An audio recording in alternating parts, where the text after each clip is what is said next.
Really looking forward to this. I love anything to do with leadership, anything to do with entrepreneurs, anything like that. And when you combine those two, and maybe when you add in teenagers, I'm even more interested. Paula Dunn is a teenage leadership strategist, and she joins us now. We'll get a bit more information from Paula as we welcome you. Paula, welcome. How are you doing?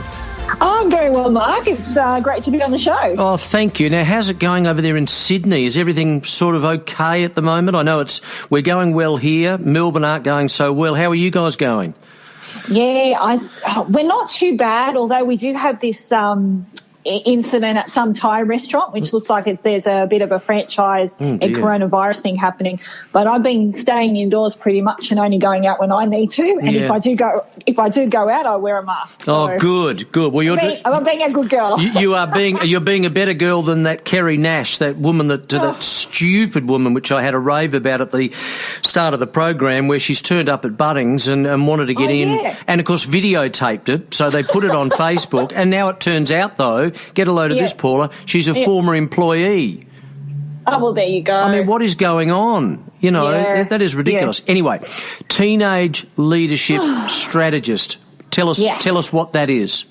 Yes. Well, basically, I help teenagers create confidence to conquer life in their own way. So essentially, it's helping them understand their beliefs, their biases, and the behaviours in which culminate from those two things. And sometimes the behaviours that they have are, not so positively constructive for them, and in some instances can be quite toxic. And the worst case scenario is looking at teenage suicide. So I work with parents and educators to make sure that teens are very supported and they're understanding who they are. And how I do this is through creating a leadership mindset. That's wonderful. And I know we spoke on the phone yesterday or earlier today. Well, I can't remember now. No, earlier today.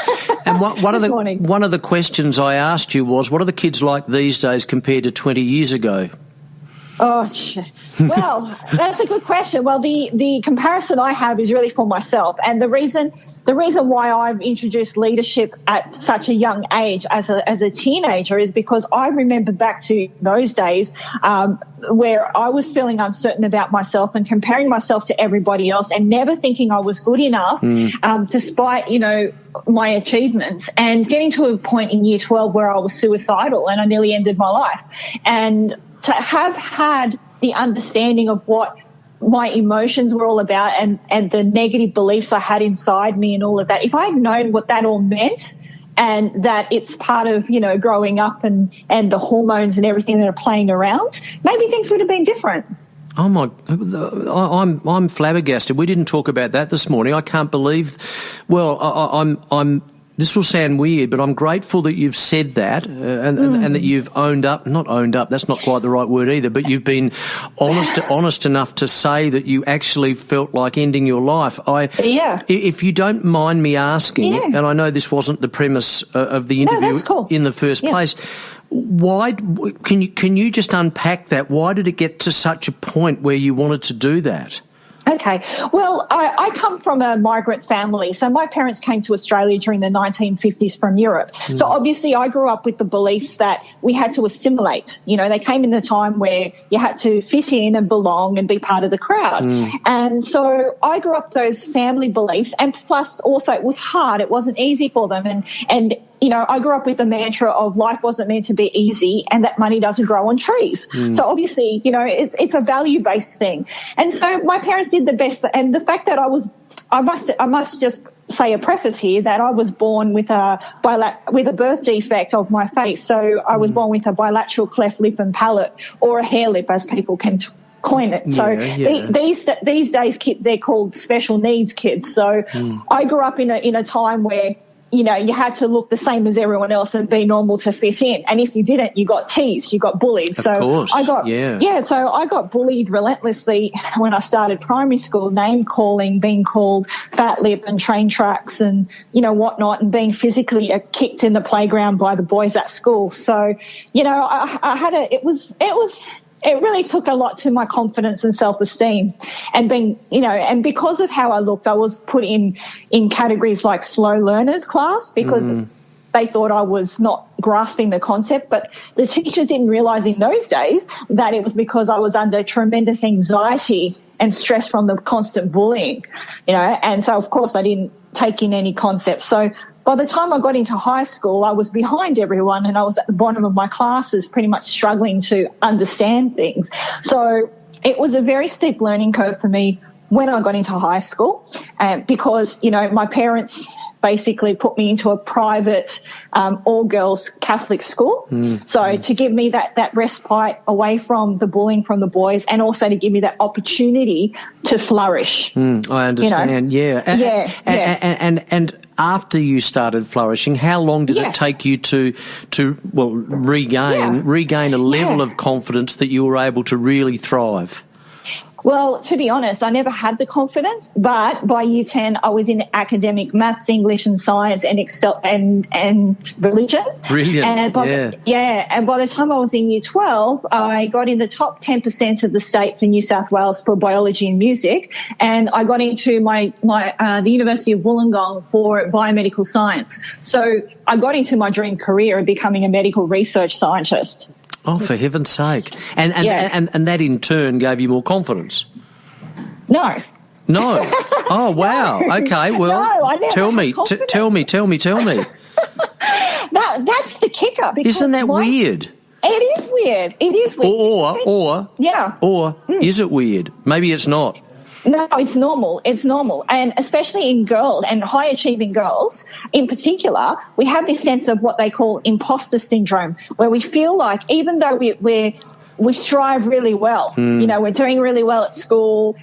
Usually my CV is 15 pages long with all the stuff I've done, and having that understanding of never feeling that I'm good enough, and being a female, we tend to compare ourselves because we're highly critical of ourselves and of others around us. It's just in our innate nature, and it's just like looking to the side and going, well, is it normal? And having that pressure as a female looking through the different milestones as we grow up, when our friends are getting boyfriends, when our friends are settling down, they're going to uni, what are they studying, how much are they earning, how many kids are we going to have, it just never stops. It never stops. Wow.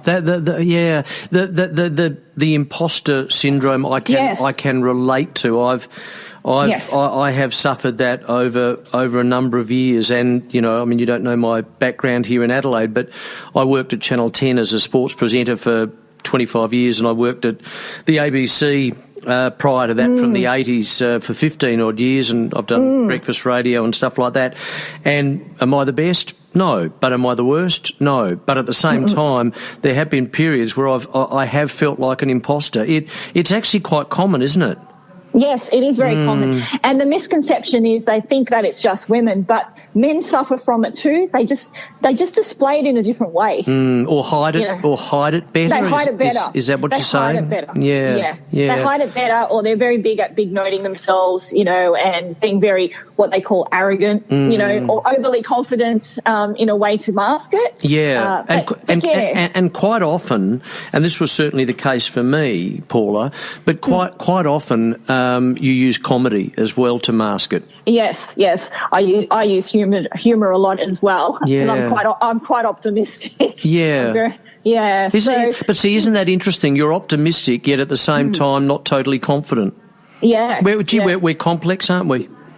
We are very complex creatures. We really are. Yeah. Well, that's the thing, because the misconception I had growing up, obviously the pressure of wanting to fit in, and my idea, because I was getting bullied for looking how I looked, I wanted to stop the bullying. I wanted to stop the pain. And I thought back then that the only way I had to stop the pain was to get into university and have a degree and be respected for my brain. That was my logic. That was my logic behind it. But in reality, that's not the case, because I've gone through corporate bullying, and it has nothing to do with how I look. It's based on my performance, and achievement and accolades. So essentially, that kind of backfired. Yeah, well, they're external, as you would know, and external things in the end never work. work because No. we can never be good enough in everyone's eyes. For example, if we compare ourselves with a lot of people, there'll always be people who are taller than me, darker skinned than me,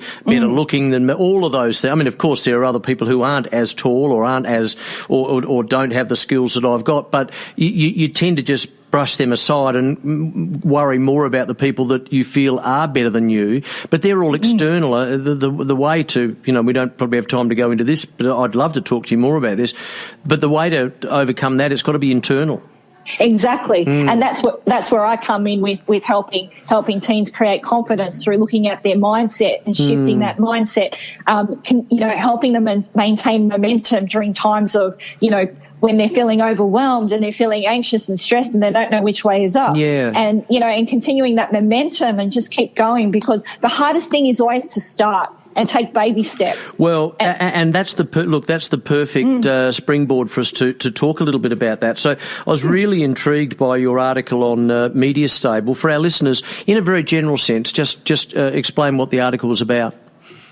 Oh, for me. Okay. Yeah. Well, basically, I had an experience because obviously COVID-19 has taken a big hit on my business as well. So, and so I approached a recruiter back in my old industry, in the pharmaceutical industry, and looking for work.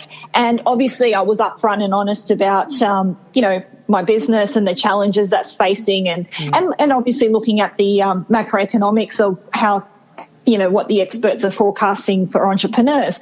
And so I thought, well, it makes logical sense. It might be good to go back and use my expertise and my experience back in my industry, especially, now with COVID-19 and I work in medical research, it probably would help. And one of the things that they said to me was that this term moonlighting, that I couldn't moonlight. And first of all, I was thinking, I don't know what I was thinking. I was like, what does moonlighting mean? And then it came up to the idea about having a second job or another source of income. And then I was taken aback. And I'm thinking, surprisingly, where we're so globally connected and we're trying to tell even our next generation that entrepreneurship is the new skill that everyone must learn to stay relevant. And you still have big corporates saying, no, this is unacceptable. You can't have a side gig. I mean, I've got friends that work in various industries that have side gigs, but they don't tell them. So it's either up front, you either don't do it, or you conceal it. Absolutely. So it was pretty disappointing. Yeah, without any doubt. So and I guess. And we've touched on this. One of the issues about getting a side gig or moonlighting is having the confidence, A, to be able to talk to your employee about that, or B, to actually go out and do it. And that's another area that you focus on, or one of the main areas, and that is offering, not so much offering, but helping young kids develop those leadership skills and those confidence skills. Tell me about that. Yeah, well, I have a 5-step methodology that I use in everything that I do. So whether it's in coaching and mentoring or leadership programs, facilitated training. And so one of the things that I found in particular, which the challenges is obviously the self-doubt that we have and dealing with the unconscious biases of others. And so the 5-step methodology that I use is looking at confidence, so creating confidence, understanding our identity and who we are, and then I move on to looking at conscious inclusion, and that's looking at diversity and inclusion, so making sure that we're developing that sense of emotional intelligence. Yes. So it's not just understanding ourselves, but others around us and their maps of the world, right? And then the third step is moving into that sense of growth mindset, which is important for us to grow and develop in such a connected and globalized world. Yes. But then the fourth thing that's critical in developing a great leadership mindset is congruence. And what I mean by congruence is walking the talk. You are, and this is the hardest of all of them to become, because, as we're in corporate, we have to have a certain persona. We have a persona at work, we have a persona at home, and we have a persona on social media. Great point. There's all different personas. Yeah. So what I try and do is make sure that, we align the personas, because the more alignment we have, the less stress and anxiety one becomes. Whether you become an entrepreneur, that is very important, because branding is who you are. It's the identity. And so in our brains, if I'm allowed to sort of say this, but we are very finely tuned. We do have a finely tuned bullshit meter in our brain. Yeah, no, I understand. Yep. So we need to make sure that we're in alignment. And then the fifth one is collaboration, because, you know, you can't do anything on your own and be successful. It's all about teamship, mateship, helping each other out, pulling each other up. And that's the 5 methodology that I use with the teams. That's really, that last one, I mean, I'm interested in all of them, but that last one's an interesting one, because as you would know, being in the corporate world, that doesn't necessarily happen. It's more about people putting you down, playing games, trying to climb over you, metaphorically speaking, trying to get to the top, trying to make sure you don't get to the top. That is so tiring, Paula. That is so tiring. It's exhausting because they haven't satisfied the previous 4 on that methodology wheel that I have. Yeah. That's why there's no collaboration. You cannot collaborate and you cannot create a collaborative, cohesive workplace environment without satisfying the previous 4 pillars. Yeah, well, and the interesting thing about all of that is that if you're confident and you're confident in your own ability and you understand yourself, and perhaps if you've got all those other pillars in line, then you are going to, if you're a leader and you have people working with you or for you, whichever terminology you want to use, and you need 2 or 3 people, you need to delegate stuff. Instead of being jealous about that or worry that they're going to do it too well and then get your job, you've got to be confident in yourself to be able to do that and allow them to flourish and do what they need to do. Would you agree? I agree. I don't want to be my belief is, as a leader and as I was in corporate, is that everybody has a different strength. And I have my own strengths, and I'm very strategic, I'm very big picture focused, and I'm really good at seeing 10 steps ahead of the team. So being able to understand the grand scheme of things and where we are, where we need to take everyone on a journey, I'm really great at motivating and influencing people. So that's my strength. But the other strength, I might have people on my team that are really good at reading data and deciphering spreadsheets. Well, why would I spend my time working on that when I could be doing something resourceful? 100%. 100%. You touched on you made a comment earlier that I was interested in, and I wanted to pick up on. Has it, over the last 4 or 5 months, I mean, obviously it's been difficult for everyone on the planet. Yeah. But what about for those who are wanting to pivot and they either lost their job or they've been laid off for a while and they start thinking about perhaps becoming an entrepreneur? Are there more of those as a result of COVID? I think, look, I haven't done the statistics or research on this, but I would strongly say that a lot of people are relooking at their options. Like, for example, I have some close friends who've been in, say, the geology space. So it's it was a very secure space. But come March, when we went into lockdown, within a day, 100 jobs were lost in Sydney, and there was no fallback. So if people had a side gig, like an option, then. For me, I like to hedge my bets. Yeah. So, like a financial advisor, you go to see one and they'll say to you, you need to diversify your portfolio. Doesn't that make sense? Of course it does, yeah. And the more options you've got, the more confidence you're going to have in life. Absolutely. I mean, if I can say this, the universities, like look at the Australian universities, they've hedged their bets onto one, 50% of international students come from China, their revenue. So is that right? I was looking at the statistics and I was quite horrified at the amount, how much compared to other Western countries take in influx of international students for revenue. Wow. And now we've gone belly up, and we're waiting for the government to help support and sustain our tertiary institutions. So if you're talking to a group of students now, and obviously you would talk to them about a lot of things, but give us a snapshot on one key thing that you would say to them that you could leave them with. Okay.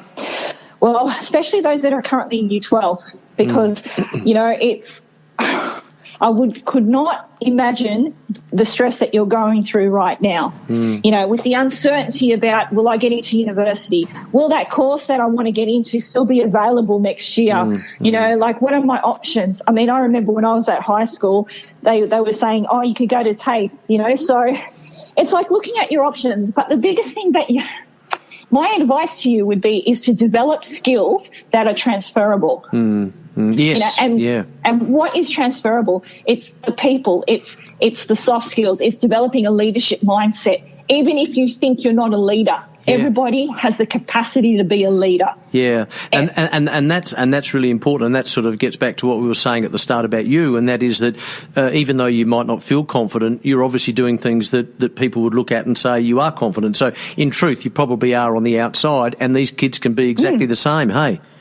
Yeah, and that's the thing. Like, just the other day, I heard from a client of mine, one of her good friends committed suicide, and she was in Year 12, and she went to one of the most prestigious girls' schools in Sydney, private school, and my heart was broken. Oh dear. Yeah, and I could imagine the stress that she was under. I mean, you know, we all feel. As teenagers, you know, we feel guilty. Like, if we've got parents that, you know, they want us to follow in their footsteps, there's guilt there, you know, because or if our parents have come from low socioeconomic working class and they're working 3 or 4 jobs and they're trying to give you a better life, you know, then there's guilt there because you want to make them proud. And as a teen, you know, we want to make our parents proud. We want to do the right thing, and we want to do the best we can. But, you know, when we're overwhelmed, we become like a feral cat. And we've got to look after ourselves. Paula, Exactly. if we're podcasting this as well as you know, so this goes all over the place. So if someone wants to get in contact with you, how do they do it? Please jump onto my website. It's No Limits Consulting. .com.au. No limits. Limits with an S. Yeah, consulting.com. .au. Okay, and all your details are there in terms of email and phone number and all that sort of stuff. Yes. Look, that is wonderful, Paula. I'd love to get you on again because there are so many different topics. I know we sort of whizzed through a number of them there, but there's some really interesting topics that we could really drill down on that I think would be of great value to so many, and not just young kids either. I mean, it doesn't really matter how. No, it all translates. It all translates. It does. It does, absolutely. Paula, thank you so much for joining us. It's a pleasure. Thanks for having me, Mark. I really appreciate it. Thanks for being so brave and blowing me away in that first 2 minutes. My God. I think okay. Yeah, no. That was very open and honest of you, and I thank you very much for that. I wish you well, and I'll be in touch. A pleasure. Thank you so much. Thank you, Paula. Bye-bye.